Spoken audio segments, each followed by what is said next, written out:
So here we are on Nairn Beach, having a morning constitutional walk along my,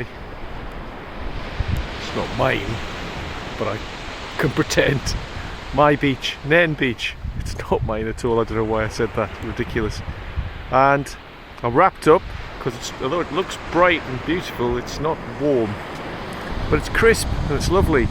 And I use these moments increasingly to capture my reflections, almost like a journal, which I share. I don't always share them. The idea is that I should always really share them if I commit to them, and I'm going to try and do this more often in 2022 because it's a turning point year for me. My important book of the last 23, 24, 25 years of chipping away at this project to codify the meaning of life, and I think I've got there. It feels pretty much of a breakthrough, and what I'm focusing in on is the tonality of that book. It could be construed that as I describe myself as the canary in the mine, the alarm bell going off is to do with the loss of meaning in work, in the labour market, and the world of work is increasingly bereft of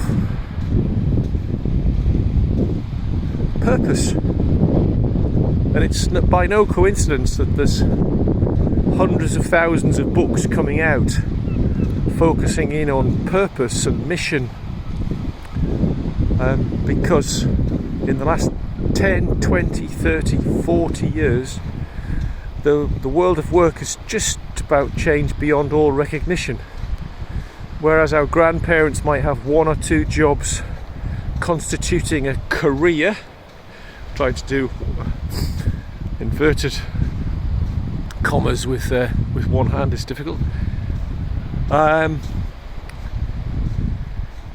Nowadays the average number of jobs comprising a career is that actually we probably don't really have a career left, because career would imply some sort of vocational identity, some semblance of specialisation, some expertise which is accrued over time through mastery and the investment of effort. Forgive me sneezing, it's the remnants of a cold.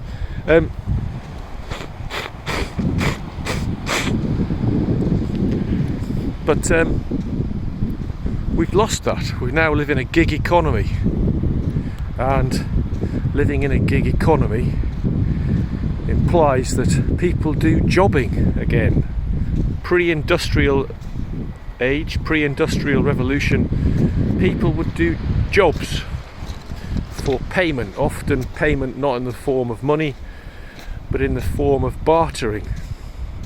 And since the disintegration of the world of work, brought about by many simple and complex factors, but primarily the ability to globalise,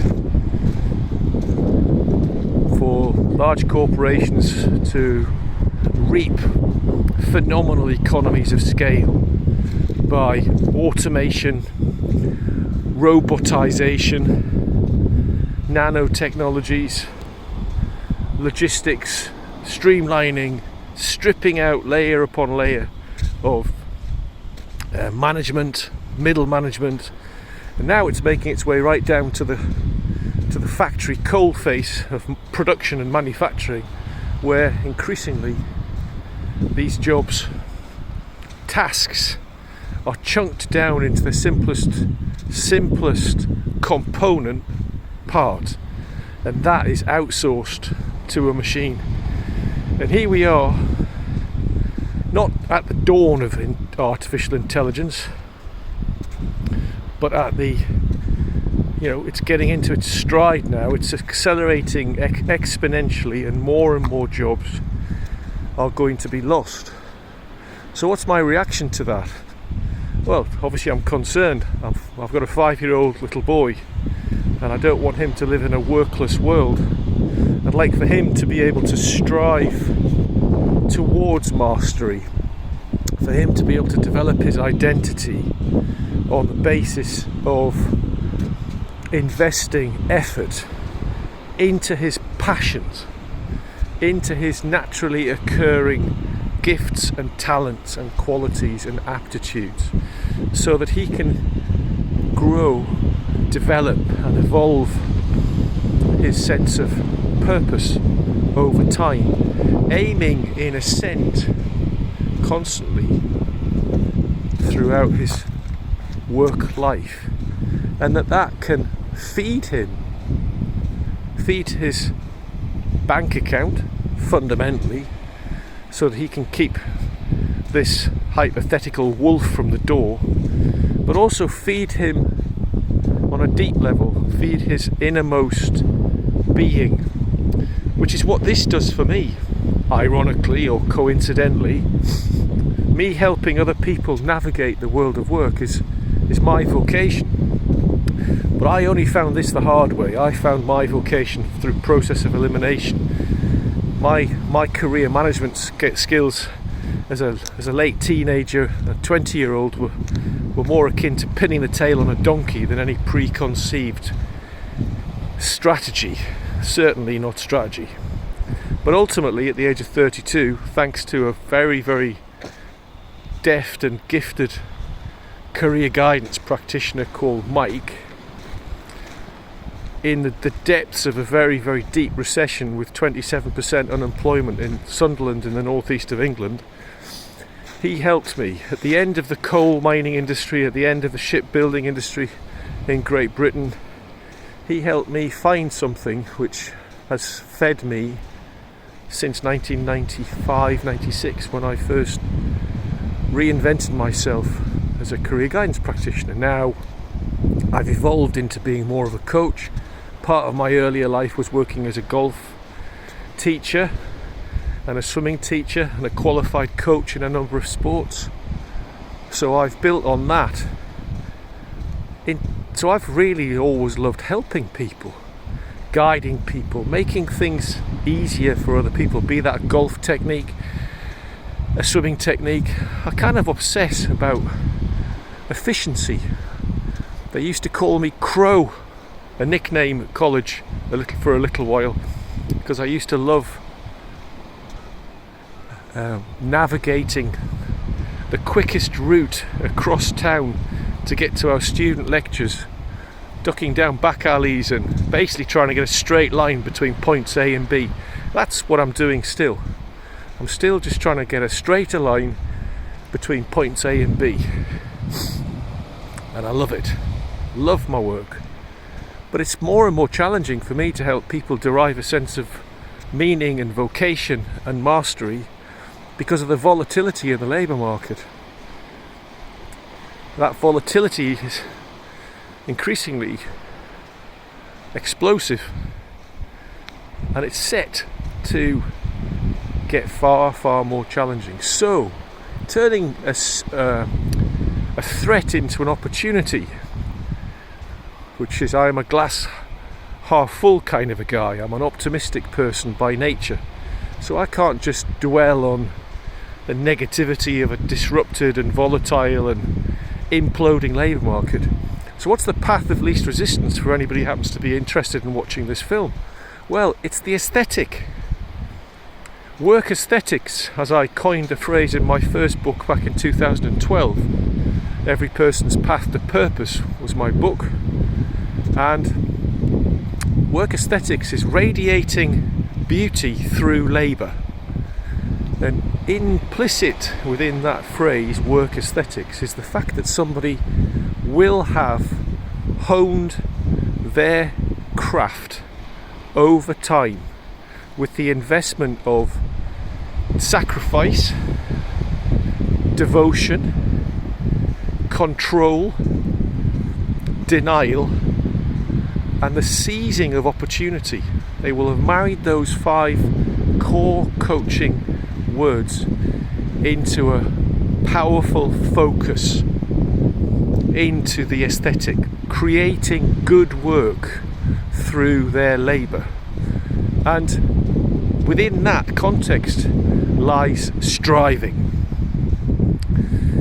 Striving is the investment of energy into a bank account of mastery that pays the dividend of results in improving performance over time.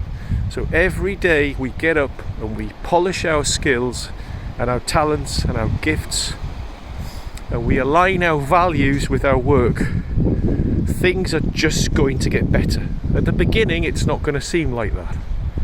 Striving is hard, and this is a kind of telltale signal for people who haven't got it, is they don't want to strive. I've struggled big time navigating the labour market. I've said this in many of my other videos, that in the first 32 years of my life I had 35 jobs, anything from kitchen porter to assembling motorcycles out of crates from Japan, Kawasaki's, Suzuki's, Laverdas, working as a bouncer on a nightclub door in Croydon, running squash clubs, fitness centres, working as a fitness coach, swimming teacher, trainee commando in the Royal Marines at 17, which was ended by injury and a sense of real failure. It took me a while to recover from. Golf professional, quite a few jobs. And then I found something which really was an alignment. It was a dovetail. So I invented, in 1996, I invented my career dovetail formula for dovetailing people into meaningful work, young people in schools and colleges, and it's worked brilliantly. And over the years, by helping improve people's self-awareness on the one hand, and then awareness of the labour market on the other, in order that they can, in a more precise way, mesh themselves with the fit between themselves, what they have to offer, and the working world, so that they can have a real sense of meaning and purpose and momentum. Momentum's so important, a sense of momentum. The lovely thing is that when this all works out and meshes together, people,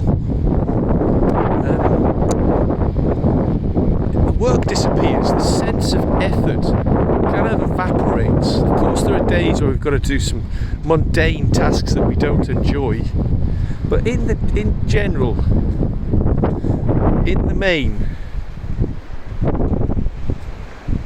we're in flow. This guy Csikszentmihalyi wrote a book called Flow.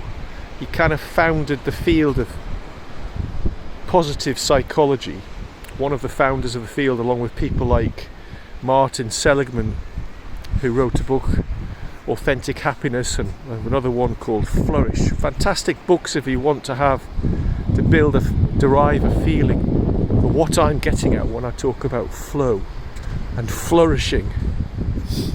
What we're doing is we're feeding our souls. People, human beings, Homo sapiens, are evolved to work. We're incredibly complex organisms with this phenomenal onboard computer called the human brain. But that aligns with other amazing human qualities like our soul.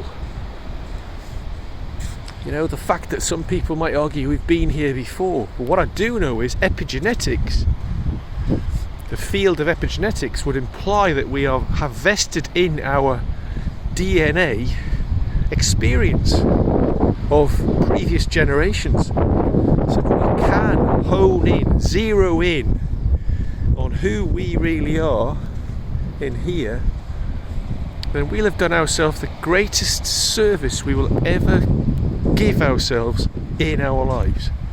And I know that this might just be a variation on a theme. It's another film about Duncan talking about purpose.